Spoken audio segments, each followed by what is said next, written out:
Muy buenas tardes. Vamos a empezar. Tenemos hoy la suerte de contar con nosotros con José Antonio Marina, que me ha dicho además que yo no me acordaba que es la primera vez que vas a estar aquí en este auditorio. O sea, que nos hace ilusión especial. Bueno, es un poco triste porque quiere decir que no soy indispensable, que este salón ha funcionado sin mí, de manera que... Bueno, han pasado pocos meses y no habías tenido ningún libro todavía. Y está con nosotros también Javier Rambaud, que es coautor del libro Biografía de la Humanidad, que es el libro que estamos presentando hoy, que es un libro muy interesante que hay que comprar y que se puede comprar aquí abajo y arriba después, que tendremos un cóctel. Y la idea de la sesión pues es hacer un recorrido sobre las ideas del libro, pero bueno, sois vosotros los que tenéis que contar el libro. Y la primera pregunta que os quería hacer a los dos, luego os iré haciendo a lo mejor una, repartiéndolas un poco, es que cada uno contéis la historia de este libro y por qué este libro. Bueno, lo primero es que escribir un libro entre dos tiene una ventaja, que me permite decir que es extraordinario sin pegar de inmodesto. Pero claro, con decir lo extraordinario, depende de Javier, quedó fantástico. Yo creo que hemos trabajado mucho tiempo en este libro porque yo creo que era necesario por una razón. Cada uno de nosotros recibe una herencia doble. Una es la herencia genética y otra es la herencia cultural. Y las dos herencias están obrando dentro de cada uno de nosotros sin que lo sepamos. Nadie sabe exactamente cómo están funcionando los genes que recibimos de nuestro padre, de nuestra madre.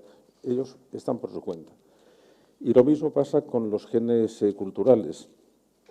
Tenemos las creencias que tenemos, en parte, por nuestro genoma cultural.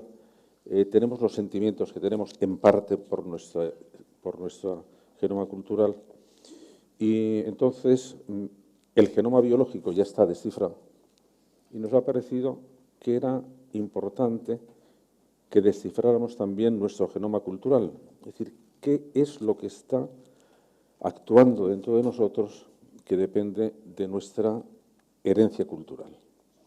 ¿Y para qué? Pues para lo mismo que necesitamos conocer el genoma biológico, para saber cómo somos, para saber que hay genes buenos y hay genes malos, para intentar, bueno, aplacar la acción de los, entre comillas, genes culturales malos, y sobre todo para copiar un asunto. Así como recibimos un genoma biológico, pero no todos los genes se expresan solamente unos, también recibimos un genoma cultural, pero no todos los genes se expresan unos.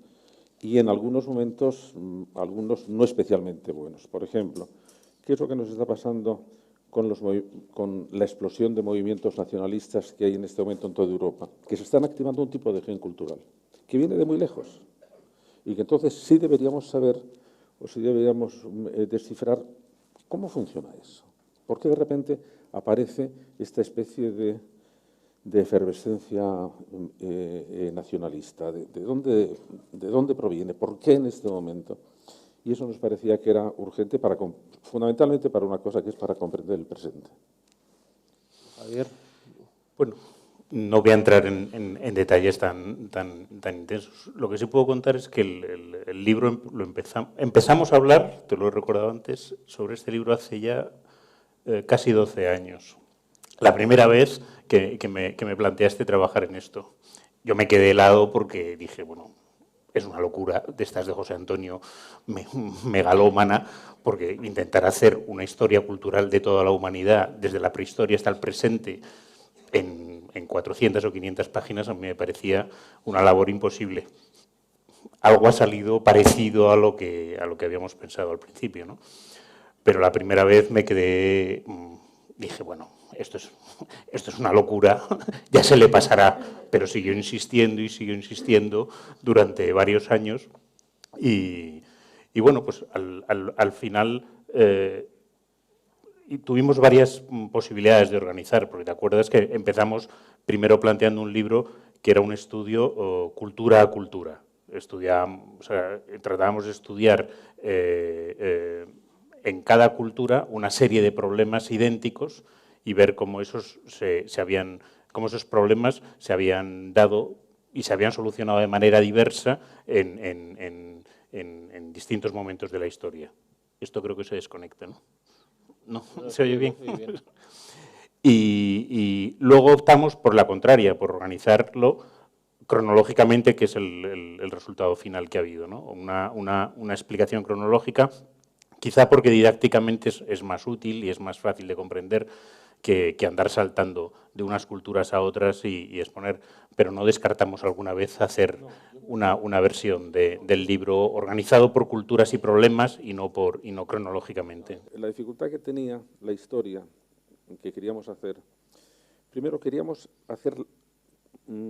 organizarla como si fuera una biografía.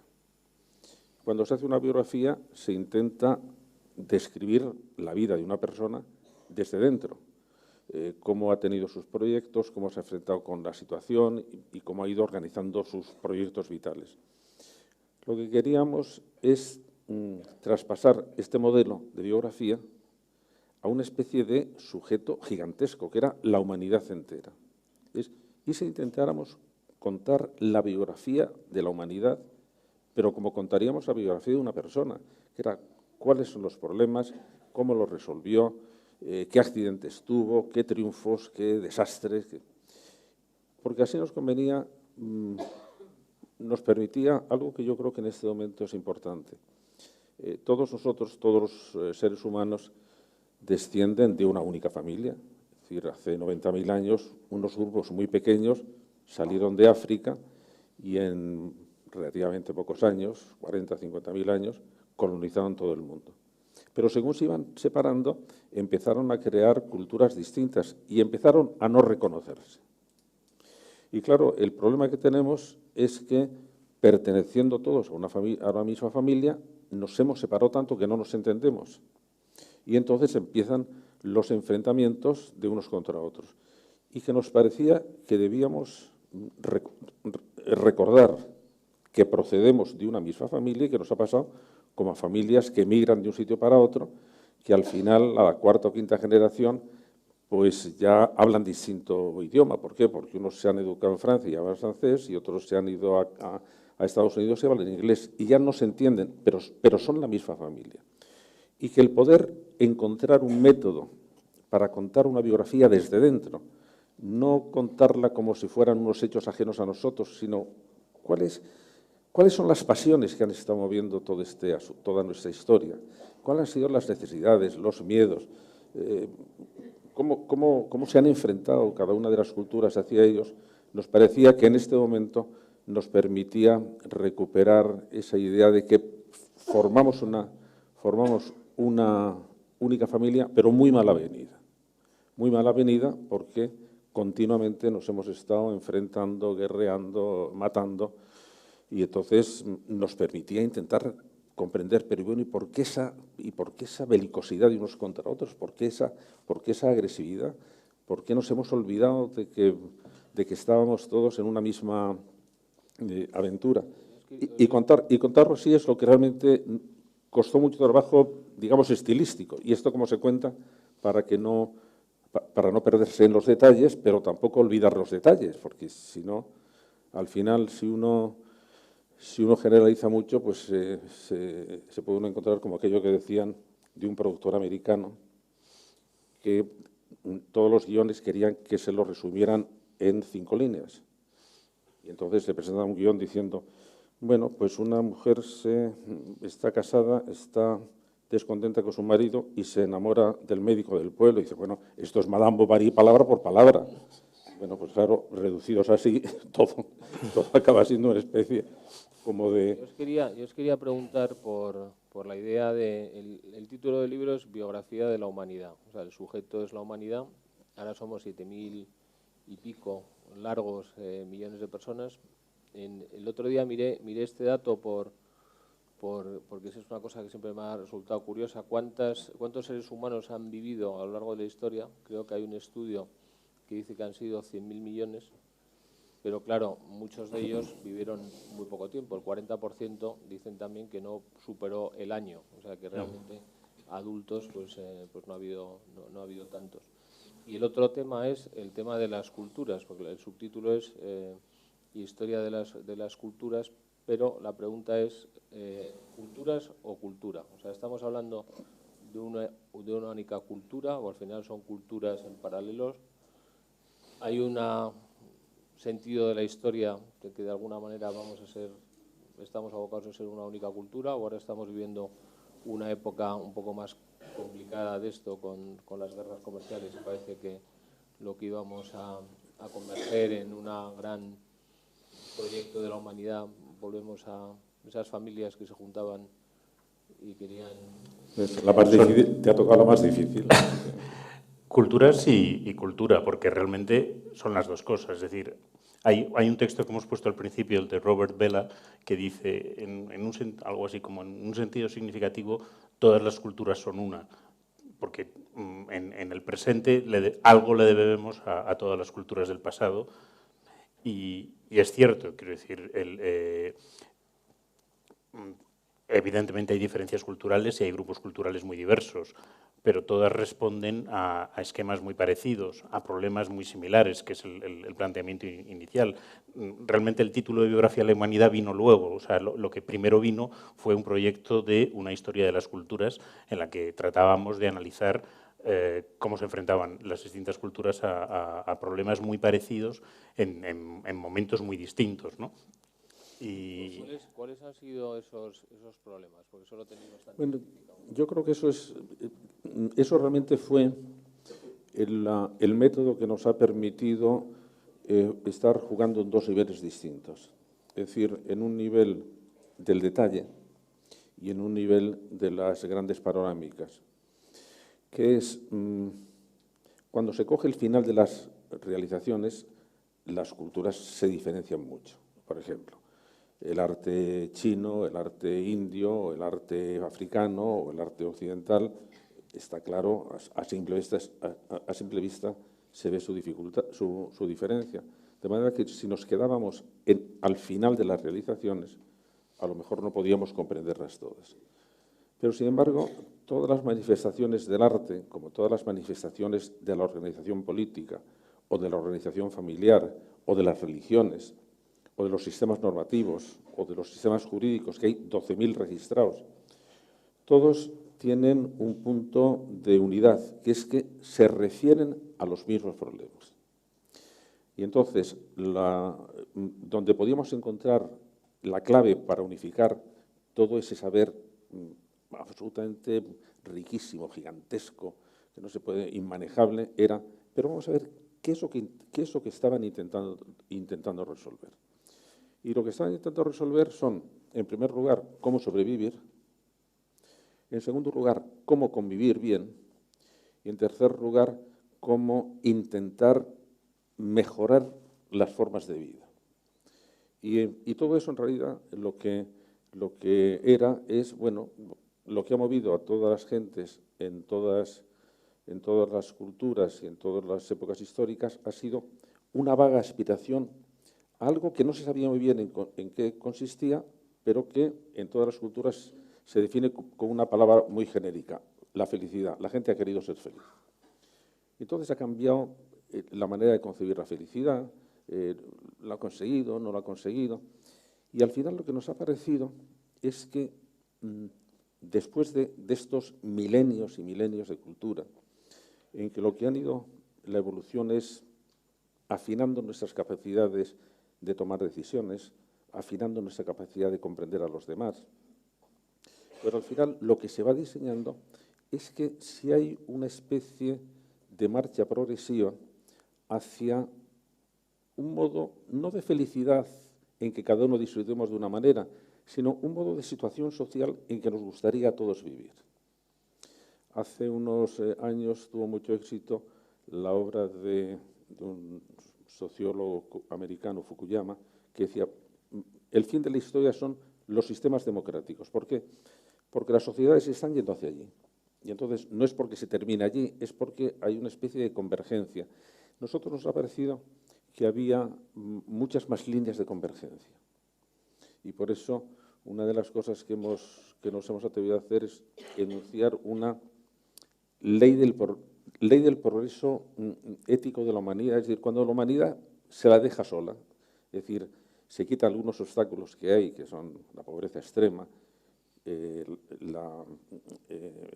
desconocimiento, el dogmatismo, el miedo y el odio al vecino. Si quitas eso, los seres humanos son muy listos. Entonces se van buscando su acomodo, igual que buscamos el acomodo en el metro una vez que hemos entrado, que es que primero parece que no cabemos, pero cuando se llega a la estación siguiente ya cada uno ha escogido su método, su postura, que las sociedades van evolucionando hacia una especie de lo que llamamos felicidad objetiva. Así nos gustaría vivir, pero que al mismo tiempo la historia nos da una lección para que seamos cautelosos, que es que de repente, aunque haya esa línea de progreso hacia formas de vida que todos desearíamos, de repente colapsan. Y de repente una cultura puede colapsar. Y todo eso que ha ido creando de una manera pues, muy costosa y muy minuciosa y muy esforzada, de repente se viene abajo, como pasó con la Alemania nazi. Pero bueno, ¿qué les pasó? Y claro, dentro de la biografía de la humanidad tenemos también que ver y por qué de repente han colapsado las culturas, siempre conduciendo al horror. Cada vez que colapsan, lo que aparece es el horror. Pero ¿qué nos pasa? Y sobre todo, ¿qué nos puede pasar? Es decir, cómo, conociendo estas cosas, nos puede servir para prevenir futuros colapsos si somos lo suficientemente inteligentes. Ya habías escrito sobre las culturas fracasadas en algún momento, ¿no? Sí, porque... Yo te quería, es que he encontrado una definición de decadencia que me ha gustado mucho, que habéis puesto en el libro, que dice algo así como que cuando has creado muchos más problemas de los que se pueden solucionar, pues acabas en la decadencia, que es un poco lo que explicabais del Imperio Romano, ¿no? Que llega un momento que se le generan un montón de problemas. Yo iba a otra frase del libro que me ha gustado mucho, que dice casi al principio que usar la cultura sin entenderla limita nuestra libertad. O sea, de alguna manera vivimos una época un poco compleja, nos pasan cosas que no entendemos muy bien. Parte de esto puede estar en una historia que a lo mejor no hemos entendido suficientemente bien, como decía José Antonio antes, ¿no? Sí, no, evidentemente, o sea, cuanto más información o más comprensión tenemos de la realidad y del pasado que nos ha traído a la realidad presente, más fácilmente manejamos nuestra realidad, y nuestra realidad es histórica. Es decir, porque cada presente es heredero de un pasado histórico. Entonces, fíjate, Javier, en un artículo tuyo que mandaste ayer, mencionas un ejemplo muy curioso, y además muy curioso aquí, que estamos en una institución financiera, que es lo que pasó en Estados Unidos con la Reserva Federal. Con Ben Bernanke. Sí, que en parte, vamos, y lo habías comentado tú también en algún sitio, yo te estaba citando, Ben Bernanke, cuando toma una serie de decisiones en el momento de la crisis de 2007-2008, en parte está mirando, él lo había estudiado a principios de los años 80, la Gran Depresión del 29 y de los años siguientes, ¿no? Entonces, él está aprendiendo o sea, él ha aprendido de una circunstancia histórica concreta, porque él había estudiado bien el tema de la Gran Depresión de los años 30 y aplica una serie de medidas que fuesen mejores o peores. Se supone que gracias a sus medidas la crisis que empieza en 2007-2008 no fue tan tremenda como la de los 30. Las que mejor resultado han dado han sido las de Bernanke, por lo menos hasta ahora. Pero eso es un ejemplo positivo, ¿no? De un aprendizaje de la historia. Yo os quería preguntar, me vas a decir que sí, porque tú eres historiador y José Antonio es un gran amante de la historia, pero ¿nos podemos fiar de la historia? O sea, teniendo en cuenta con lo que tenemos ahora mismo alrededor y viendo cómo se están contando las cosas que estamos viviendo. El otro día, la semana pasada, el Parlamento aprobó el informe de la crisis, en el cual votaron cuál era la verdad que iba a quedar para la posteridad. Por ejemplo, no se pusieron de acuerdo en decir que la crisis bancaria, que el rescate había sido para rescatar a las cajas, que eran las entidades públicas dirigidas por políticos, no los bancos, donde bancos no se ha rescatado ninguno. Pero cuando hablamos de la crisis y del dinero que se ha gastado, decimos que se ha gastado dinero en rescatar a los bancos, cuando en realidad ningún banco se ha rescatado. El Banco Popular ha quebrado y lo han pagado los accionistas del Popular, que se han quedado sin su dinero. No ha rescatado nadie a los bancos. Y la otra cosa que me llamaba mucho la atención es que habían negado también el Plan E. Parte de las conclusiones del informe es que el Plan E era un despilfarro de dinero tremendo. Bueno, pues eso lo han quitado. Quiere decir, si estamos escribiendo la historia o reescribiendo la historia como nos da la gana, ¿cuánto nos podemos fiar de la historia? Sí, pero la historia la estamos siempre reescribiendo, nunca se termina de escribir. Cada generación escribe la historia del pasado y se fija en lo que le interesa y en lo que le ha llevado a su presente. La pregunta, ¿cómo de buena es la historia?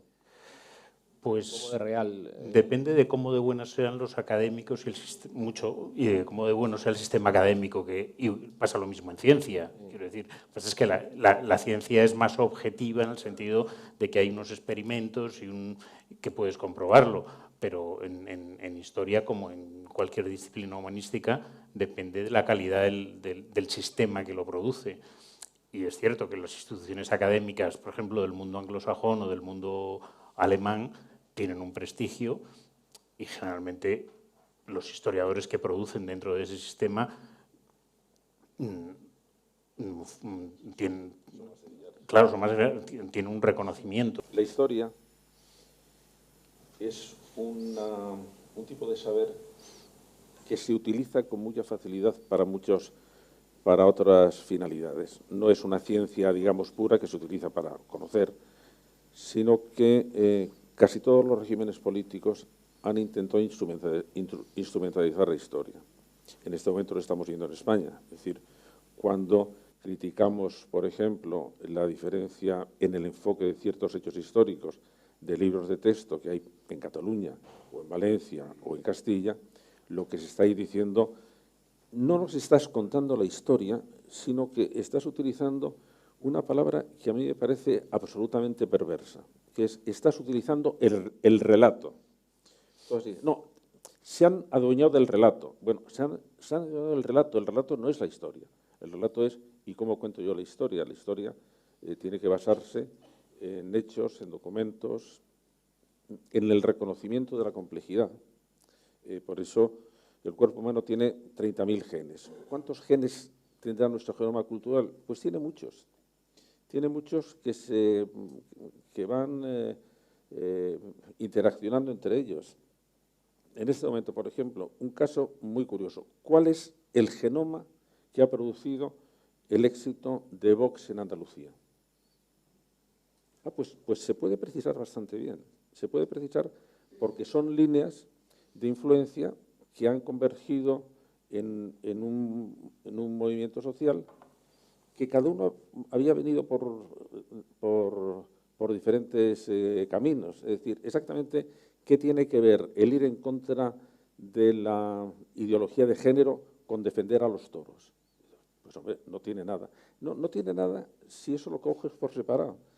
Pero si ves todo el mapa genético, entonces te das cuenta que cada cosa tiene su influencia y cada cosa tiene su situación. Y eso es lo que ha sido, yo creo, para nosotros, para mí desde luego, yo creo que para Javier también, la sorpresa de ver cómo al estudiar la historia empezaban a aparecer cosas respecto del presente que nos permitían comprenderlo mejor. Es decir, mira, es esto lo que está aquí, esto que apareció, igual, eso ya sabes tú, Santiago, igual que hace 2.600 o 700 años aparece un gen cultural que está todavía actuando en nosotros, que es que aparece el dinero.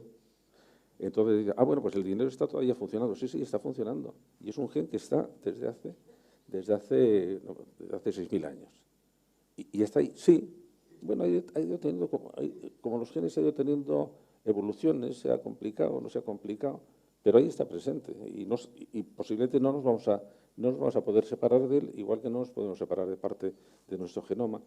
Para mí eso, desde luego, ha sido una sorpresa. Y aparece, en el caso del dinero, aparece en distintas culturas de forma independiente. Es decir, es una realidad que aparece en el mundo azteca, en el mundo mesoamericano, de forma absolutamente independiente al viejo mundo, pero aparece en Babilonia y en Asia Menor, aparece en China sin contactos.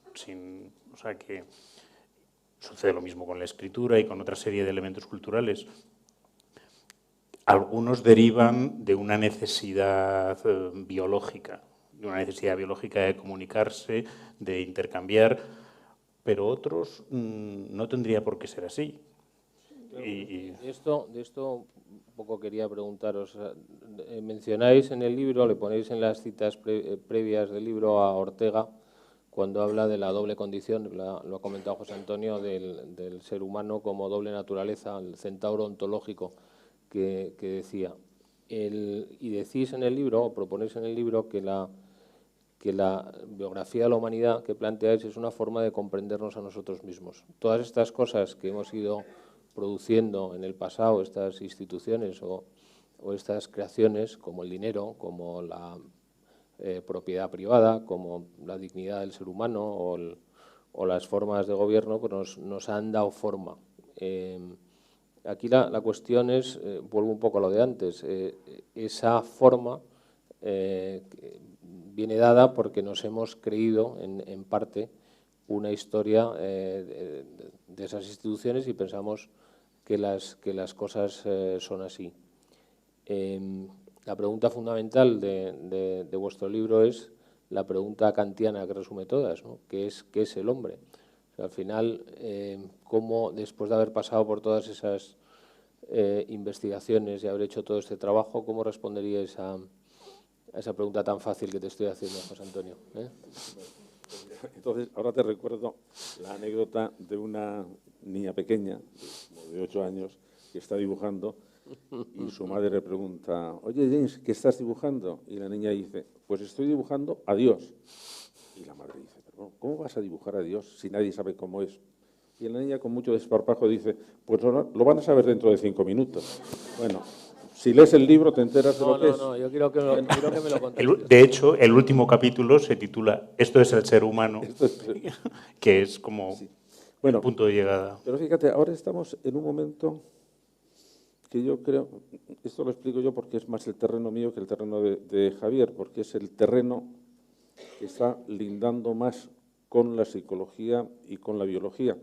Porque una de las cosas, uno de los experimentos que hemos intentado hacer es, la historia es el resultado de la acción humana. La ciencia que estudia la acción humana es la psicología. Y sin embargo, la historia y la psicología han ido por caminos distintos. ¿Qué ocurriría si lo que sabemos en este momento de psicología lo aplicáramos al estudio de los fenómenos históricos? Entonces comprenderíamos mejor lo que hay en el origen de los movimientos históricos, que es la acción humana con sus necesidades, con sus pasiones, con sus envidias, con sus ferocidades. Y entonces, yo creo que eso es lo que ha sido muy novedoso de este estudio. Sí es una historia, pero es una historia contada aprovechando lo que sabemos de la psicología. Y ahora, además, aprovechando de lo que sabemos de la biología. ¿Por qué?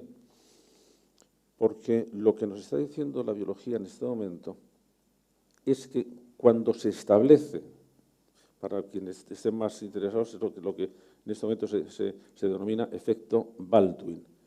Lo que se establece en la cultura como una cosa que es una creación humana, si permanece el suficiente tiempo, que se ha medido que pueden ser alrededor de 19 o 20 generaciones, una parte puede integrarse dentro del código genético. De manera que cosas que eran culturales pueden transmitirse genéticamente. Un ejemplo que es un ejemplo, digamos, muy elemental.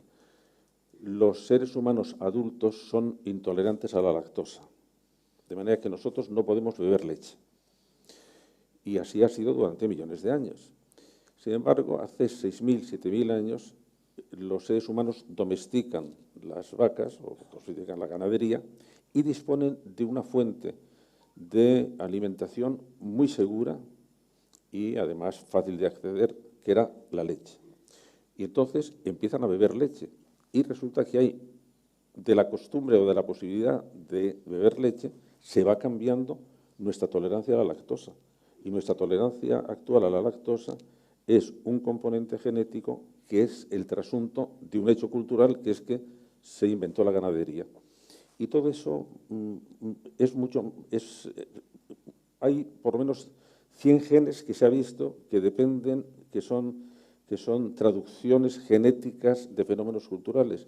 Por ejemplo, el que los niños nazcan ahora predispuestos a aprender a hablar, cosa que en nuestra evolución ha sucedido hace 150.000 años, o hace muy poquito tiempo. Eso ya está incluido en nuestras estructuras biológicas y las heredamos.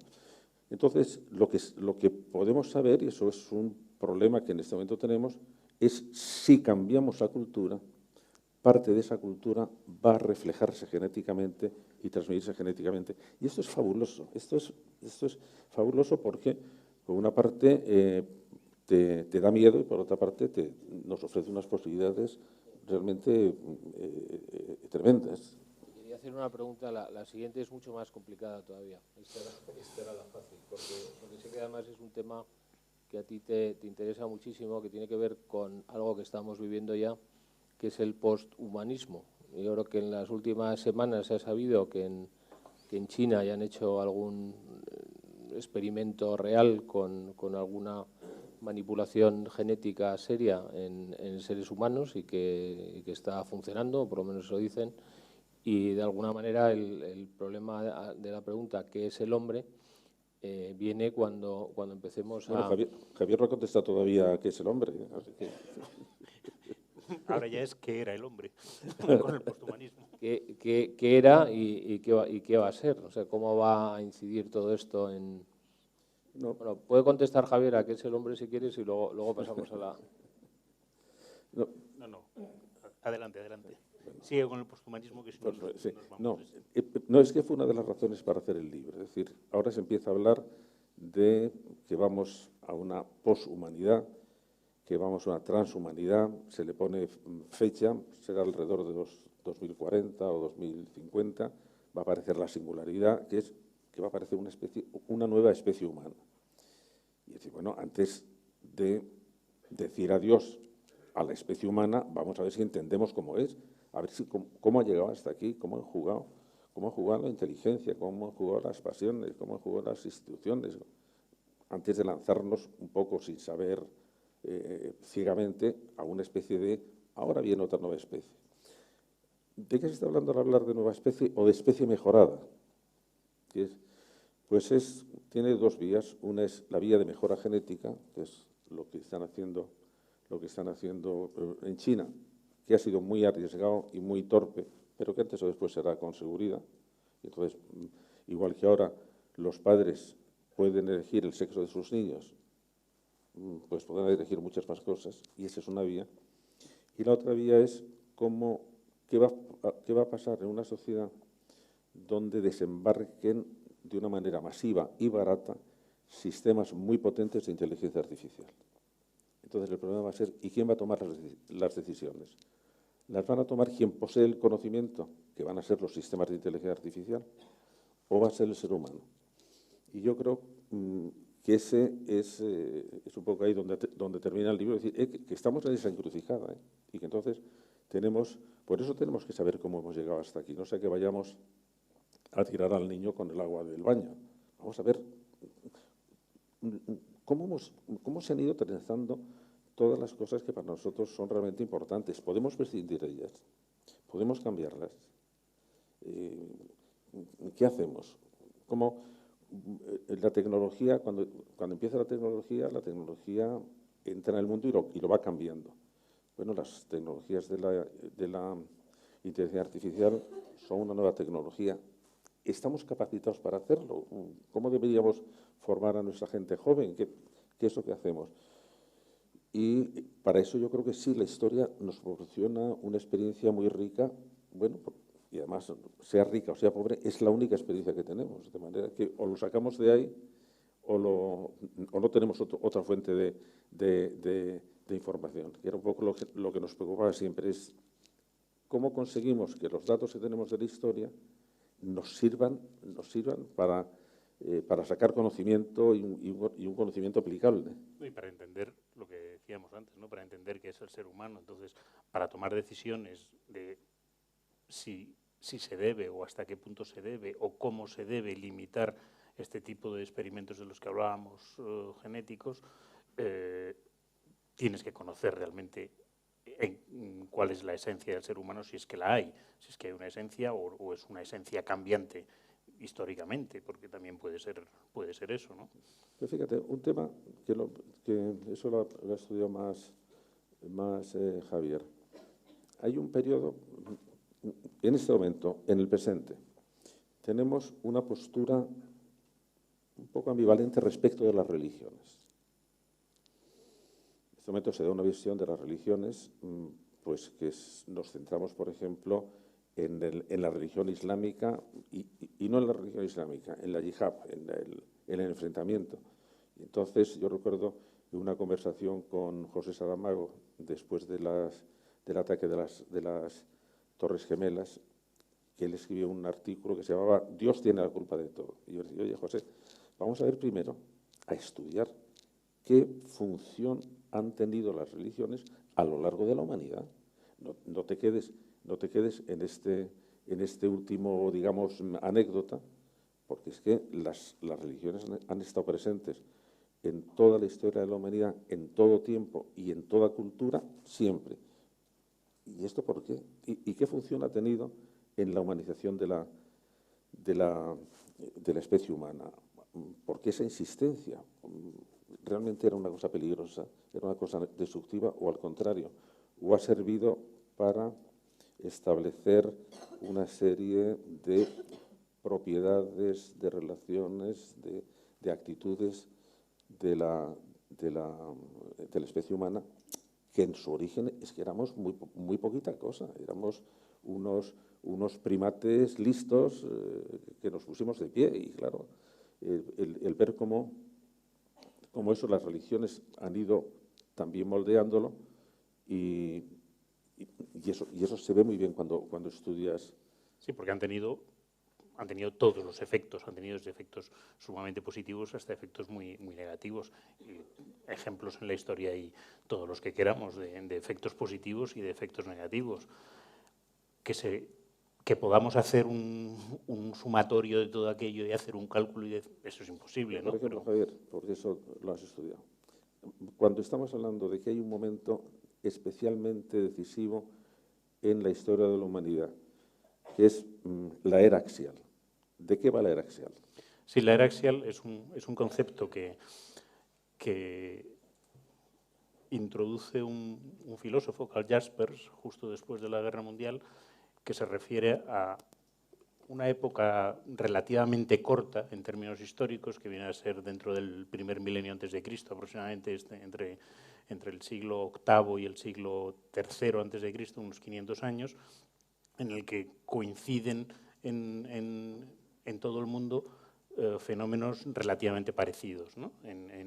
Se dan en Israel toda la creación de los profetas de Israel. En Grecia es Sócrates y bueno, primero los filósofos naturalistas jonios, pero luego Sócrates, Platón, Aristóteles en todo el periodo. En India, Buda, fundamentalmente, pero también Mahavira. En China, Confucio, Lao Tse y todas las escuelas de sabiduría chinas. Y posiblemente unos siglos antes, en las estepas de Irán, Zoroastro. Esto que ocurre desde el Mediterráneo hasta el Mar de la China, en culturas que en ese momento no tienen contacto o muy poco contacto entre sí, algunos contactos comerciales, pero no para que haya realmente influencias entre unos y otros, es muy llamativo que se produzca en un periodo de tiempo tan cercano. y además son formas de pensamiento, generalmente religiosas, pero no solo, que van a tener una influencia decisiva en todas las culturas donde nacen, ¿no? Y nosotros, la cultura occidental europea, somos herederos básicamente de dos de ellas, que es la tradición de Israel y la tradición griega. China es también heredera de dos de esas tradiciones, que es todo el grupo de tradiciones confucianas y taoístas, pero también las budistas, porque la creación budista, aunque nace en India, termina por desaparecer en India y se extiende a toda Asia Oriental. Y luego las grandes religiones monoteístas posteriores son hijos del monoteísmo hebreo, del monoteísmo de los profetas, ¿no? tanto el cristianismo como el islam. Entonces, en ese momento, en esos 500 años, se da una reformulación muy profunda de la relación con la divinidad, con lo sagrado, que hasta entonces, en Mesopotamia, en Egipto, en todas las tradiciones anteriores, era muy jerárquica, era una relación con la divinidad, pues, de rey-señor como Dios que manda y ordena sobre un pueblo que tiene que obedecer. En las tradiciones de la era axial se introduce un elemento ético que parte ya no solo de una decisión autoritaria de un ser superior, sino de los propios individuos que forman la sociedad, ¿no? Y ahí también está presente Pero eso está todavía actuando sobre nosotros. Exacto, eso llega hasta el presente. Planteabais una segunda era axial fíjate, también, ¿no? Sí, pero fíjate, Santiago, en el último congreso del Partido Comunista Chino, el actual secretario, Xi Jinping, ha dicho, y China tiene que recuperar su raíz confuciana. No ha dicho, tenemos que lanzarnos al mercado, no, nuestra raíz es confuciana y eso es lo que tiene que defender el Partido Comunista y la sociedad confuciana. Esto tiene su importancia porque lo que se va a plantear posiblemente en muy poco tiempo sí va a ser un gran enfrentamiento de culturas. Además, un enfrentamiento de cultura con un soporte económico potentísimo, que va a ser Estados Unidos por un lado y China por otro. China lo que quiere convertirse no es en una potencia económica, que no es ya, sino en una potencia cultural. Y entonces lo que está diciendo, por ejemplo, la justificación que da de por qué un sistema de partido único puede ser una democracia mejor que la democracia plural, liberal, occidental, es un poco apelando al sistema confuciano, es decir, mientras que el sistema occidental piensa que lo más importante de todo es la libertad, el sistema confuciano piensa que lo más importante de todo es la armonía, con libertad o sin libertad. Y dice, bueno, ahí nos vamos a encontrar un tipo de enfrentamiento que se está ya diseñando y que no entiendes. Bueno, pero el enfrentamiento lo tenemos ya. Llevamos 2 semanas o 3 en el mercado financiero con el lío que nos ha montado los canadienses metiendo en la cárcel a la hija del fundador de Huawei, que el choque de culturas lo tenemos ahí, porque estaba por un lado la guerra comercial, que ya la teníamos, que parecía que avanzaba, pero la gracia esta de la heredera no... Sí, pero es un poco, igual que no entendemos lo que pasa en los países islámicos, si no entendemos que a finales del siglo VII hay la división entre sunitas y chiíes, por una cuestión absolutamente extravagante a nuestros ojos, y que hay países islámicos que son sunitas y países islámicos que son chiitas y que han estado entre ellos, eso es un gen cultural que aparece, pues eso, hace en el siglo VII y que está ahí dando la lata todavía. Habría que mirar lo que decía Confucio de la copia de patentes y ese tipo de cosas, ¿no? Bueno, seguro que diría algo, o si no... Era tolerante con la copia de patentes. Sí. Yo os quería hacer porque hay una idea, yo creo que en el libro proponéis una ciencia de la evolución de las culturas, o sea, vais un poco más allá de una descripción, sino creéis y planteáis que el análisis de la evolución de las culturas pues tenga un cierto componente normativo, o sea, que consigáis encontrar ideas que lo ponéis en algún otro sitio que nos permitan aspirar o esperar, por lo menos, que hay una cierta sentido en la historia, o sea, que esto va hacia algún sitio. Yo creo que la primera que me interesa mucho es la historia vista, y este es un tema muy tuyo, José Antonio, como una evolución de la inteligencia, con momentos mejores y momentos peores, pero... Sí, vamos a ver, en el fondo, acuérdate, Javier, que uno de los primeros títulos iba a ser Historia de la Inteligencia. ¿Y por qué? Porque al hablar de las culturas, la cultura se puede entender de dos maneras. Se puede entender como el producto de la inteligencia, las cosas que la inteligencia hace, pintura, literatura, organización social, sistemas normativos. Pero la cultura puede entenderse también como la parte objetiva de la inteligencia. Es decir, que parte de nuestra inteligencia está en la cultura y que parte de las cosas que nosotros podemos hacer, las podemos hacer porque contamos con esa especie de expansión de nuestra inteligencia que es la cultura. Por ejemplo, la escritura es una creación cultural. Pero yo hay cosas que no puedo pensar nada más que porque tengo escritura, que no podía pensarlas si no tuviera escritura. Si veis, por ejemplo, a un físico intentando hacer una demostración, ¿por qué lo hace en una pizarra escribiendo cosas? Porque si no las escribe, no las puede pensar. Es decir, su pensamiento está determinado por la escritura, por la notación algebraica, por ejemplo. Hasta que no aparece la notación algebraica, no se pueden pensar ciertas cosas. Y, sin embargo, la notación algebraica es un producto cultural. De la misma manera, Santiago, que hasta que no aparece la contabilidad por partida doble, había cosas de las empresas que no se podían controlar. Por ejemplo, Beethoven no hubiera podido componer sus sinfonías si no hubiera habido una notación musical que le permitía pensar su sinfonía. De manera que, ¿dónde estaba el talento de Beethoven? Bueno, estaba en él y en las herramientas que tenía. Cuando nosotros tenemos sistemas de inteligencia artificial, y entonces hay que considerarlo que eso forma parte de nuestra inteligencia si sabemos utilizarlo. De manera que la cultura es la parte objetiva de nuestra inteligencia y cuanto más rica sea la cultura, más inteligentes son los miembros que están en esa cultura. Por eso lo que nos interesa es vivir en sociedades muy inteligentes. ¿Por qué? Porque entonces el acceso a esa inteligencia objetiva de la cultura nos va a hacer también más inteligentes a nosotros. En cambio, si es una escritura, si es una cultura muy torpe o muy violenta o muy zafia, nuestra inteligencia también se va a desarrollar menos. Que siempre hay un margen de libertad, sí, pero un margen muy limitado de libertad, ¿no? Es decir, Einstein no pudo nacer en Zambia, ¿Por qué? Porque entonces no hubiera sido Einstein, hubiera sido otra cosa. No tenía los medios para poder pensar en lo que pensó. Entonces, cuando hablamos de que tenemos que cuidar la inteligencia de las sociedades, es decir, es que las sociedades nos van a proporcionar los medios para que nuestra inteligencia individual sea capaz de enfrentarse a los problemas. Y si no los hay en la sociedad que vivimos, si nuestra sociedad se vuelve muy torpe, nosotros nos vamos a volver también muy torpes.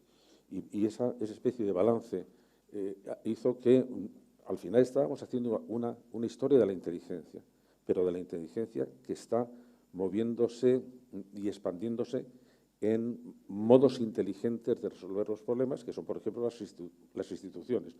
Un sistema judicial es una concentración de inteligencia, igual que un móvil es una concentración de inteligencia. Es decir, lo que hay aquí es una cantidad de conocimiento tan sumamente brutal que entonces, si viniera un extraterrestre, solo descubriendo o comprendiendo lo que hay aquí, comprendería gran parte de nuestra física y de nuestra electrónica. ¿Por qué? Porque esto es un condensado de inteligencia. Y lo mismo que esto es un condensado de inteligencia que nos permite hacer cosas muy inteligentes a nosotros, una institución política, si está bien hecho, es también una concentración de inteligencia. Por eso debemos cuidar cómo están construidas esas instituciones. Y por eso en la historia, uno de los elementos que hemos hecho es cómo se han ido perfeccionando las instituciones, por ejemplo, las instituciones políticas, las instituciones del poder, cómo se han ido muchas veces por ensayo, por prueba y error y de errores catastróficos. Bueno, pero hemos ido ya diseñando mejor nuestras... Y otra de las ideas que enunciabais es un poco el choque, que se podría titular casi como la historia de la inteligencia, pero también la historia del egoísmo, la historia de si prima más lo local o si prima más, me parece que lo escribís así, la lealtad a toda la humanidad, ¿no? Que hay momentos sí, donde las culturas se vuelven sobre sí mismas y momentos donde las culturas aspiran a ser mucho más y la globales. diferencia que también hemos señalado muchas veces entre lo individual y lo colectivo o lo social frente a ¿no? Que hay unas grandes diferencias. Que había un filósofo que decía que era lícito pensar que tu dolor de muelas era más importante que el futuro de la humanidad, ¿no? Sí, pues, ese es una persona además muy inteligente que fue David Hume, que además escribió un tratado sobre el dinero también. De manera que, sí, pero yo creo que hay, eso es también lo que hemos tenido que ver, que era, si veíamos que la historia de la evolución de las culturas era en realidad una historia de la búsqueda de la felicidad. ¿Por qué? Pues porque todo lo que han hecho los seres humanos, hasta las cosas más extravagantes, es porque pensaban que de alguna manera les acercaba a la felicidad. Y entonces nos hemos encontrado con que de la felicidad se puede hablar de dos maneras. Y eso nos lo han discutido mucho. Una es la felicidad subjetiva, que es la experiencia que yo tengo de qué bien, qué feliz soy. Que eso cambia mucho, no todos pensamos que la felicidad se va a dar de la misma manera. Pues imagínate que todos pensábamos que la felicidad está en enamorarte de Pepita, pues entonces iba a ser un completo lío, porque si todos la felicidad iba a ser Pepita, Pepita, Pepita, pues no daba para tantos. De manera que cada uno pone su felicidad en lo que sea la felicidad subjetiva. Y ahí posiblemente no nos vamos a entender. Cada uno va a poner la felicidad en un objetivo. Pero luego hay otra cosa, que eso es una parte importante de la historia que hemos contado, que es la felicidad objetiva. Que no se trata de lo que yo sienta, se trata de que esta es una situación en la que me gustaría vivir. Y en esa sí nos vamos a poner de acuerdo con bastante rapidez. Por ejemplo, ¿qué prefieres vivir en una sociedad con derecho, que respete tus derechos o que no respete tus derechos? Que respete, ¿no? En una sociedad donde tengas participación en el poder o donde te mangoneen. Pues donde tengas participación en el poder. En una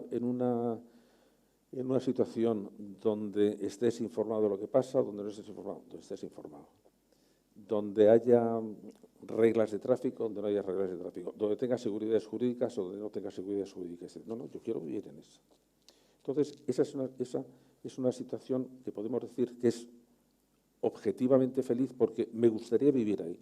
Y luego ahí ya me haría mi plan de felicidad privada, que estará sometida a muchas cosas, pues que me quiera la persona que quiero, que tenga buena salud, que tenga dinero. Bueno, pero eso ya son cosas. Pero sea, en ese sentido, subjetivamente feliz o desdichado, quiero vivir en esa situación. Bueno, tú tienes una definición de la felicidad que sería bueno que nos contaras, ¿no? Bueno, no, pero eso con papel y lápiz. No, papel y lápiz. No, me está tomando el pelo. Porque, no, porque lo que yo digo que cuando doy una definición de la felicidad, siempre digo, bueno, y esto voy a hacer como con mis alumnos, cuando quiero que se fijen en algo. La definición que voy a dar va a examen. Y entonces hay una especie de ruido de papeles y de lápices, todo el mundo se pone, va a examen, bueno, pues lo mismo, va a examen. Sí, a mí la definición que me gusta dar de felicidad subjetiva es la armoniosa satisfacción de las tres grandes necesidades que tenemos. Y ya sé que ahora que acaba de pasar el Black Friday, dices, 300. No, en realidad se pueden agrupar en tres. Una es que queremos pasarlo bien, que digamos la dimensión más hedónica. Otra es que queremos mantener relaciones afectivas y sociales agradables, satisfactorias, placenteras, estimulantes. Y otra, que necesitamos sentir que progresamos de alguna manera. Entonces, cuando esto, que es una definición, digamos, que viene de la psicología, lo llevas a la historia, es que lo ves como una parte importante de los esfuerzos de los seres humanos ha sido por vivir mejor,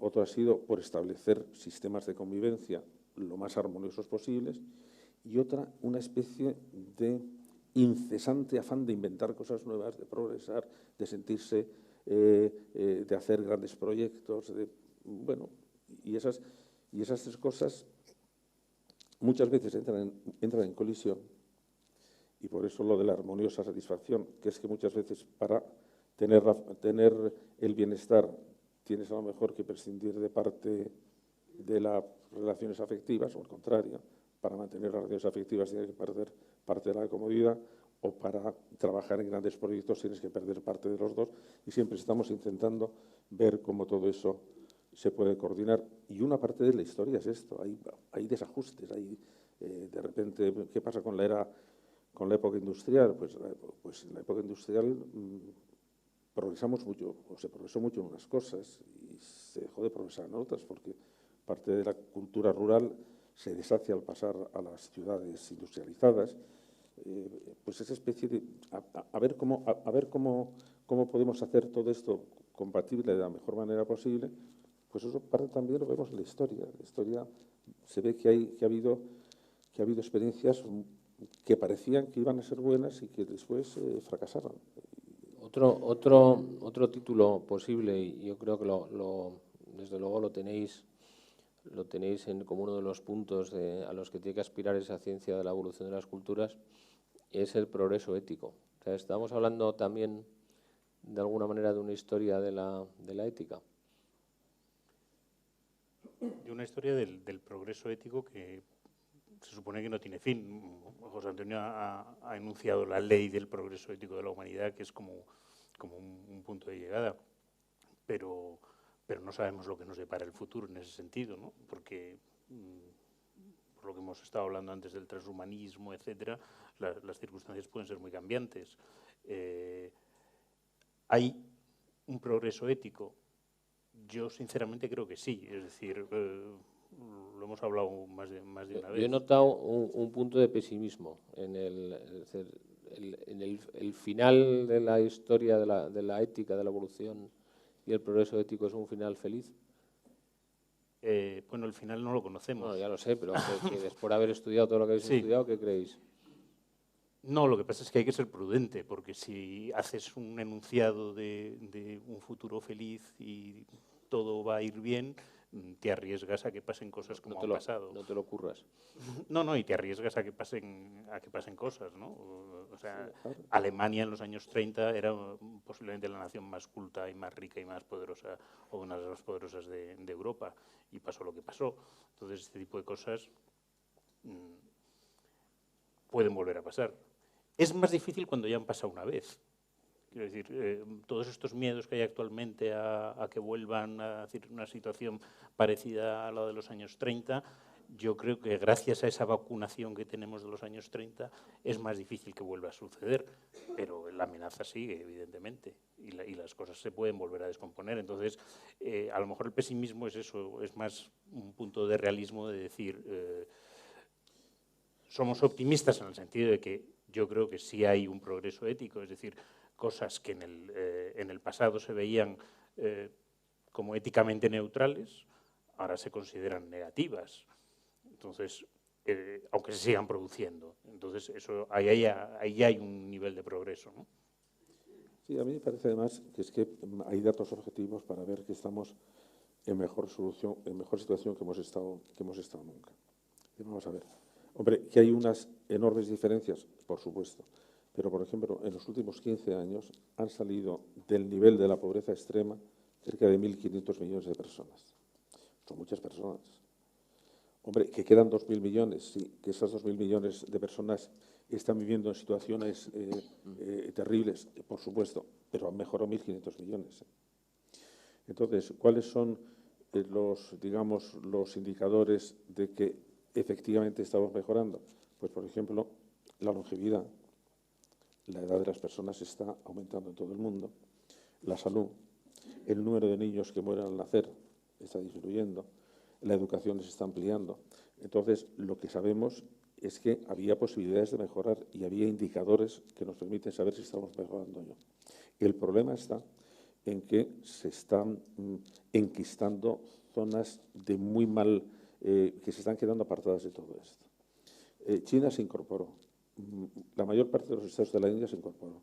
Una parte importante de las naciones, 2 o 3 naciones de África se están incorporando, pero con malos resultados sociales, porque entonces no están produciendo, digamos, una mejora en las cifras globales, pero una mejora en las estructuras sociales básicas.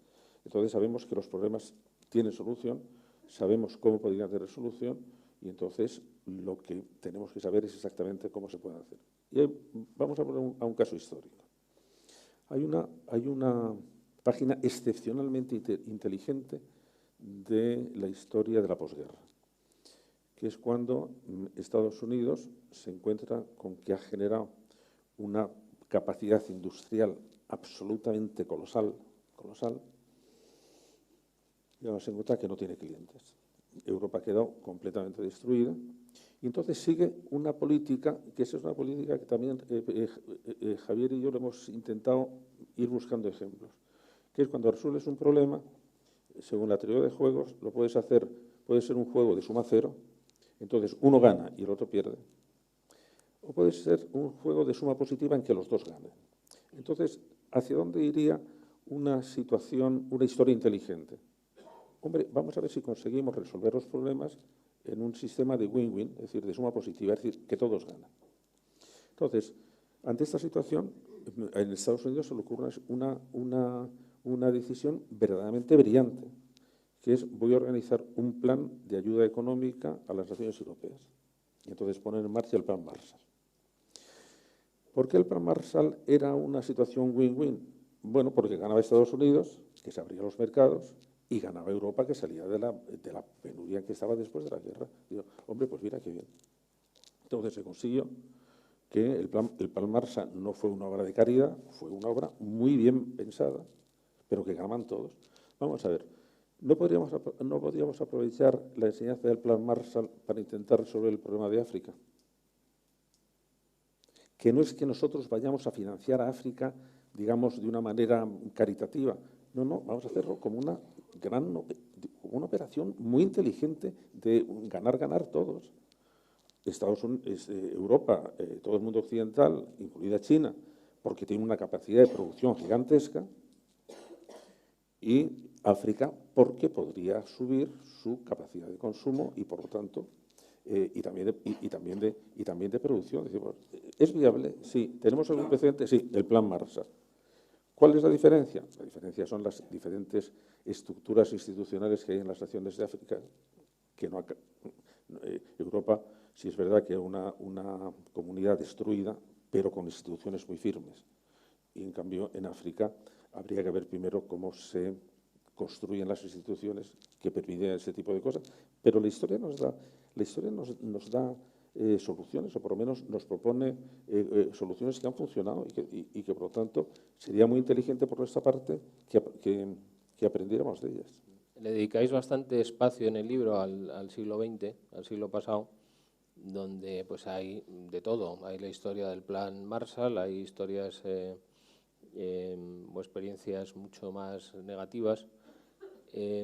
Hablabas antes, os preguntaba por pues ese final feliz, o esa esperanza de un final feliz en todo el progreso pues ético y de la evolución de la historia, que ya no es el famoso de hace 10, 15 años de Fukuyama, que nos decía que ya nos teníamos que olvidar de todo. Probablemente estoy de acuerdo contigo, se nos quitó el miedo y entonces nos olvidamos de cuidar las cosas y estamos ahora pues en una situación distinta. Hay un libro que le comentaba a José Antonio antes, me parece que lo han publicado nuevo, de Hannah Arendt, que se titula La libertad de ser libre. Y plantea una idea que me gustaría que comentarais, que me parece muy interesante. Ella lo que dice es que mientras a lo largo de la historia de la humanidad ha habido un grupo de personas que de una forma continua en el tiempo ha vivido con unas condiciones de bienestar razonables, lógicamente pues cuando cuando pues la técnica daba para menos, pues eran menos, y cuando la técnica ha ido dando para más, pues muchísimas más. Yo creo que la buenísima noticia es que hay 1.500 millones de personas más en el mundo que viven mejor, con lo cual a hoy el recorrido ha sido muy, muy potente. Pero ya lo que decía era otra cosa, que en cambio han sido muy pocas las veces y durante poco tiempo, o sea, pocas personas y durante poco tiempo, que la humanidad ha vivido sin sentir miedo al futuro.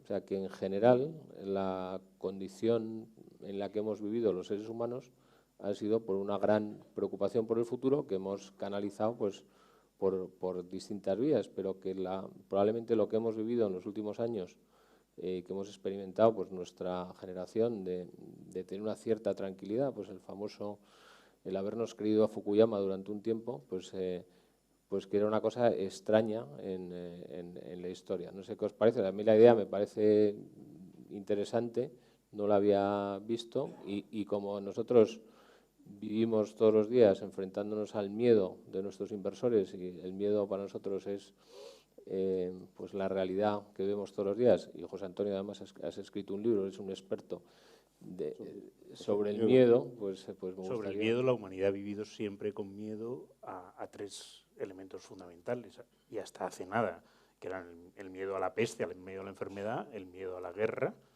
porque era una cosa muy presente, aunque no todos participaban en la guerra, sí la sufrían muy a menudo cuando tenía lugar en la zona en la que vivían. La peste, la guerra y el hambre. O sea, esos tres elementos, el hambre, a partir de la Revolución Industrial, a partir de finales del 18, empieza a dejar de ser un problema en las naciones más desarrolladas. La peste o las enfermedades en general empiezan a estar controladas por los sistemas sanitarios a partir de, sobre todo, ya de principios del siglo XX, claramente, y la guerra,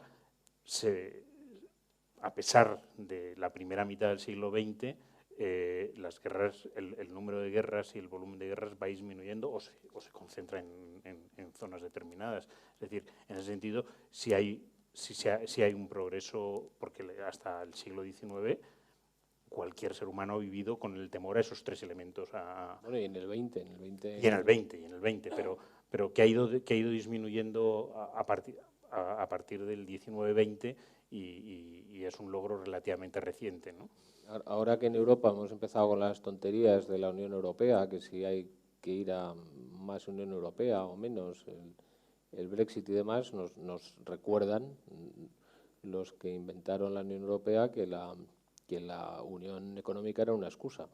Claro. Que fue lo que pensaron pues, determinados políticos en Europa, que si estábamos unidos económicamente a lo mejor dejábamos de matarnos, porque la parte del mundo donde ha habido más guerras siempre ha sido en Europa, y la Unión Europea surge del drama de la Segunda Guerra Mundial, ¿no? A lo largo del libro hay dos temas que van emergiendo y desapareciendo. Uno es por qué China, que hasta el siglo XIX fue la nación más avanzada y más poderosa, siempre se quedó ahí aislada, y por qué Europa, que era un montón de pequeñas naciones, de principados, es decir, cuando después de las guerras napoleónicas, de cerca de 300 principados alemanes se resumen en 39, porque hay una especie de fragmento. Y sin embargo, Europa entra en el siglo XIX controlando cerca del 80% de toda la producción del mundo y gobernando sobre cerca del 70%. Dice, bueno, ¿y cuál fue? Así como en un caso era, ¿por qué China nunca llegó a ser la gran potencia mundial teniendo fuerza para hacerlo? Lo otro es, ¿y por qué Europa, que no parece que tenía condiciones para hacerlo, llegó a ser la gran dominadora mundial? Y eso es un tema muy interesante, porque una de las razones fue que fueron malos motivos. Europa fue una nación que precisamente por estar fragmentada estuvo en guerra perpetua. Y al estar en guerras perpetuas uno con otro se produce una especie de lucha por la supervivencia que hizo que mientras China, que dominaba la técnica de la pólvora, no le interesó utilizarla, que en el siglo XV tiene los barcos más grandes del mundo, llevan una flota gigantesca a dar toda la vuelta a África y la flota vuelve diciendo lo único interesante que hemos encontrado fuera de China es una jirafa. De manera que dicen, bueno, ¿para qué vamos a salir? Y entonces, en cambio nosotros fuimos muy belicosos. Y la belicosidad hizo que efectivamente las tecnologías, sobre todo de la guerra, fueran creciendo, que quisiéramos, la fuerza expansiva del poder hizo que nos dedicáramos a la exploración, a la conquista, a la dominación, de manera que no teníamos muy buena genética. Pero al mismo tiempo tuvo efectos morales muy Claro. positivos, porque se crea toda una reflexión sobre la tolerancia, claro. O sea, a partir de las guerras de religión hay toda una reflexión, cuando ya llevan 2 siglos matándose, de decir, bueno, esto no puede seguir así, hay que buscar. Entonces, la tolerancia al diferente religiosamente es el principio, una medida de no estoy de acuerdo contigo, pero te dejo que creas en tu religión o en tus falsas creencias. Pero eso ya es un primer paso. Y ese primer paso termina dando lugar en la época de la Ilustración al respeto a la libertad religiosa y a una de las primeras libertades, ¿no? Entonces, ese caso de competencia brutal y bélica entre países europeos tiene efectos también positivos, a pesar del dolor que ha producido. Yo supongo porque lo que decías tú antes, es precisamente ante el miedo a esa belicosidad se empiezan a intentar buscar sistemas de seguridad. El sistema de alianzas es un sistema de seguridad. Y yo creo que lo que no estamos dándonos cuenta es de la absoluta novedad que era la Unión Europea. Es decir, el que naciones que han estado durante toda la historia, hasta mediados del siglo XX, han estado en guerras continuas, además siempre en guerra con el vecino, es decir, bueno, que de repente se hayan unido para hacer primero una unión económica y luego para intentar hacer una unión política. Eso es literalmente un milagro histórico. Y el problema está en ver por qué de repente se están introduciendo fisuras en algo que nos parecía que estaba muy consolidado. Yo creo que es el problema más grave que tenemos en este momento es que el proyecto europeo entrara en quiebra. Eso iba a ser una tragedia, pero no para Europa, iba a ser, yo creo, una tragedia para la humanidad. Porque en este momento todavía Europa tiene una capacidad de influencia, digamos, teórica fuerte, y como en España como en Europa empecemos a tontear con una cosa que ya se está tonteando con demasiada insistencia, que es que ahora vamos a reinventar la democracia diciendo, pero va a ser una democracia no liberal, va a ser una democracia autoritaria, que es lo que está haciendo Orbán en Hungría, lo que está haciendo Salvini en Francia, lo que está haciendo, bueno, dice, bueno, cuidado, vamos a ver por qué razón en Europa la democracia fue liberal y porque es una democracia liberal es mejor que una democracia autoritaria. Y todas estas cosas pasa lo mismo, tenemos que volver a la historia, porque la democracia europea fue una democracia mucho más democrática que liberal y la democracia americana fue más liberal que democrática. ¿Por qué? Porque en una tenían el poder, en América, el poder cuanto más del partido esté mejor, y en Francia adoraban el poder absoluto y lo único que querían es que estuviera en manos del pueblo y no en manos del rey. Y bueno, esas diferencias, ¿por qué a nosotros nos tocó la peor parte? Porque nosotros copiamos a Francia en vez de copiar al mundo anglosajón. Pues lo explicas con la historia. Es decir, en ese momento, si pudiéramos hacer cambiar parte de nuestros genes democráticos, nos vendría estupendamente. Yo os quería hacer una pregunta, que hagáis una reflexión sobre una última idea. Mencionáis al Homo spiritualis, que es una superación de la idea del Homo economicus, que ese ya os podemos decir desde aquí que era un mal invento, porque, bueno, entre otras cosas, todo el behavioral finance ha demostrado que las decisiones económicas no son racionales. O sea, el Homo economicus está muy bien en un laboratorio, pero no es como el ser humano se enfrenta a las decisiones económicas del día a día. La idea del Homo spiritualis, que yo la estoy viendo en otros sitios, tiene mucho que ver con ese problema que está teniendo Europa ahora mismo, con lo que hablabais antes de los nacionalismos, de la búsqueda de la identidad. Hay el nuevo libro de Fukuyama, que sigue probando, a ver si ya da con algo y acierta, se titula así, se titula Identidad, y de alguna manera lo que viene a decir es que el ser humano, el homo spiritualis que vosotros mencionáis, tiene no solamente necesidades económicas, sino seguramente por la segunda acepción o el segundo, la segunda parte de la definición de felicidad de José Antonio, necesita verse reconocido, y probablemente los sistemas que tenemos ahora mismo no permiten el reconocimiento de todo el mundo, o a lo mejor las famosas colas largas a los que nos ha llevado el mundo digital y las redes sociales hace que minorías muy minoritarias en agregado pues de repente se manifiesten en algún sitio porque nadie les reconoce. Me parece una idea muy potente de vuestro libro, casi una de las conclusiones, que me recuerda un poco a una cosa que hemos hablado algunas veces de lo del niño, que es lo primero que quiere cuando nace, cuando le pide a su madre, mamá, mira lo que hago, ¿no? Estamos en una humanidad un poco más infantil cuando estamos demandando este reconocimiento todos.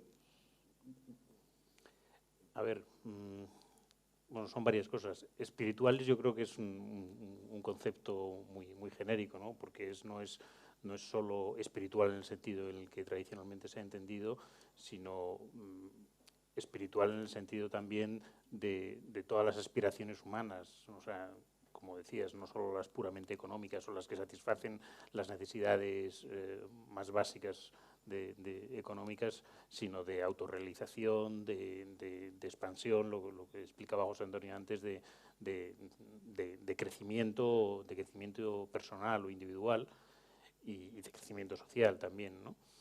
Y que si estamos en una sociedad más infantil, lo que está pasando, vamos, lo que creo que puede que esté pasando es que las redes y todos los sistemas que nos proporciona Internet dan voz o dan capacidad de expresión a muchos grupos de personas que no lo tenían. Entonces, lo que hacemos es recoger ese tipo de datos, simplemente. Antes también estaban, pero no estaban tan presentes, quizá, ¿no? Y quizá es lo mismo que pasa con los sistemas educativos. Los sistemas educativos, cuando se generalizan a toda la sociedad, cuando dejan de ser un sistema educativo limitado a una élite, normalmente dicen, el análisis primero que se hace es, se ha bajado el nivel general porque se ha introducido, se ha generalizado a toda la población. ¿Qué es lo que ha pasado? Que antes ese sistema educativo solo estaba dando servicio a una élite de la sociedad y evidentemente era un sistema muy potente, pero dando solo servicio a esos grupos, y cuando se generaliza y se introduce a toda la sociedad en el sistema educativo, que es algo que ha pasado a lo largo, desde finales del XIX, a lo largo de todo el siglo XX, digamos que el nivel medio evidentemente baja hasta que se consigue equilibrar, ¿no? Creo que aquí sucede un poco lo mismo. Al dar voz o tener la posibilidad de dar voz a todo el mundo opina. Hay una cosa que yo creo que sí, eso es, ¿por qué aparece por qué hemos utilizado el término de animales espirituales? Bueno, la palabra espiritual tiene un concepto, un significado metafísico que es lo contrario a lo material. Entonces, lo espiritual sería el alma, Dios. No nos estamos metiendo ahí. Lo que nos estamos metiendo es otra cosa. Si tú le preguntas a un neurólogo, ¿qué es lo que estoy haciendo yo cuando digo 3 por 3, 9? Me dice, bueno, el antecedente de esa multiplicación es un antecedente biológico. Es una actividad de unos elementos materiales que son las neuronas. ¿De acuerdo? Eso es el aspecto material de la multiplicación. Pero la multiplicación no se rige por leyes biológicas, se rige por leyes matemáticas. Y las leyes matemáticas ya no son biológicas. Las leyes matemáticas son una creación de la inteligencia humana que permite regir por medios ideales comportamientos particulares, comportamientos materiales. Una normativa moral, ¿qué es? Es una creación ideal, pero que, sin embargo, dirige comportamientos materiales que son el comportamiento de nuestro cerebro. Sí, sí, pero con normas ideales. Entonces, lo que tiene la inteligencia humana, que está implantada en el cerebro y que es una función del cerebro, es que crea cosas que están ya fuera de la normativa material. Una cosa material no se puede distribuir, estar al mismo tiempo en muchos sitios. Pero si en este momento yo les digo que piensen en el número 7, el número 7 está en todas sus cabezas. Eso significa que esa es un tipo de entidad que no es material, porque si no, no podría estar en todos los sitios al tiempo. No, no, le decimos que es un aspecto simbólico, que es un aspecto, una idea, que es una imagen, que es una representación. Entonces, lo que ha hecho la inteligencia humana es que ha creado mundos absolutamente simbólicos, imaginativos, irreales, pero que a través de esos mundos irreales, que van desde el arte hasta la ciencia, hasta las religiones, hasta los sistemas normativos, hasta la política, esos mundos ideales nos permiten dirigir nuestra vida real, que es nuestro comportamiento real. Por eso somos animales, ¿por qué? Porque la base de todo eso es un organismo biológico, y en el caso de la inteligencia es el cerebro, pero lo que crea sale fuera del régimen de las relaciones materiales. Y entonces tenemos que crear otra especie de palabra para designar a lo que no es material, aunque sea producto de una entidad material que es el cerebro humano. Las reglas matemáticas no son reglas materiales, son reglas ideales. Los sistemas normativos también. La idea de Dios también. La idea de la bondad y de la maldad también. De la belleza o la no belleza también. El lenguaje también. Todo eso sale de una humilde cepa biológica, pero empieza a crear mundos absolutamente fantásticos, proliferantes, gigantescos, maravillosos, terribles, y eso en realidad son las culturas. La cultura es una creación no material hecha por seres materiales que somos nosotros. Y en esa especie de dualidad de mundos, el mundo de lo real y el mundo de lo irreal, el mundo de lo biológico y el mundo de lo cultural, el mundo de la materia y el mundo del simbolismo, ahí esa es nuestra naturaleza global, ahí estamos. Pero de esto que debíamos estar muy contentos, o sea, que un animal de repente en unos pocos de decenas de miles de años haya sido capaz de pasar de dar saltos por la sabana, perseguido por los leones, a hacer todo esto, de haber construido toda esta realidad, no solamente material, sino mucho más allá, toda esta realidad espiritual. Pero parece que ahora pues todo iba muy bien, pero hay una cierta duda de hacia dónde vamos, que es parte de las conclusiones del libro, que por supuesto hay que leerse. Pero aunque se lo van a leer de todas maneras, me gustaría terminar con una última pregunta que tiene que ver con esto. Hace, yo creo que eran 200 o 200 y pico años, Tocqueville dijo algo así, que era una crítica a la humanidad en ese momento, decía que nada sostiene al hombre por encima de sí mismo. Había perdido pues el soporte que daban en ese momento las religiones, no se sabía muy bien hacia dónde se iba. Probablemente hoy se podría decir exactamente lo mismo respecto a la humanidad hoy. Entonces la pregunta es, ¿qué creéis que puede ser, te pregunto lo primero Javier, a ti, luego José Antonio, lo que muy pronto o ya pasará que sostenga a la humanidad y al hombre, a cada individuo, por encima de sí mismo? Pues eso, puf. Difícil cuestión. A ver, yo creo que en todo momento, en cualquier momento de la historia, el futuro es incierto. No es más incierto ahora que lo era en 1939. Creo que entonces bueno, entonces era bastante cierto, pero mucho más temible, ¿no? O no era, o sea, siempre ha sido, el futuro siempre es incierto por definición. Es cierto que ha habido momentos de la historia en que hemos tenido algún tipo de guía sobre hacia dónde dirigirnos. En el siglo XVIII hay toda una crítica ilustrada en el siglo XVIII en Europa, me estoy refiriendo, hay toda una crítica ilustrada a cómo es la sociedad y el mundo, y se hace una propuesta ilustrada de cambio, y que es lo que va a guiar, y es lo que guía las revoluciones primero en Estados Unidos y luego en Francia, ¿no? Ahora nosotros no tenemos eso tan claro. Hay 1000 propuestas sobre hacia dónde dirigirse, pero ninguna parece marcar una línea clara, como la había en el momento de la Ilustración, que desde nuestra perspectiva parece que desemboca necesariamente en las revoluciones burguesas y en los cambios que producen las revoluciones. Esa es nuestra perspectiva actual, porque conocemos el futuro de las personas que vivieron en el siglo XVIII. A lo mejor en el momento tampoco era tan cierto, y además hubo sus rechazos y sus vueltas atrás. Fíjate, yo creo que si nos empeñamos nosotros en decir vamos a diseñar un futuro que les vaya a servir, digamos, a nuestros sucesores, no lo vamos a conseguir porque no estamos viendo dónde van a vivir. Hay una cosa que decía Saint-Exupéry. Decía, nosotros no podemos dar las soluciones a nuestros hijos.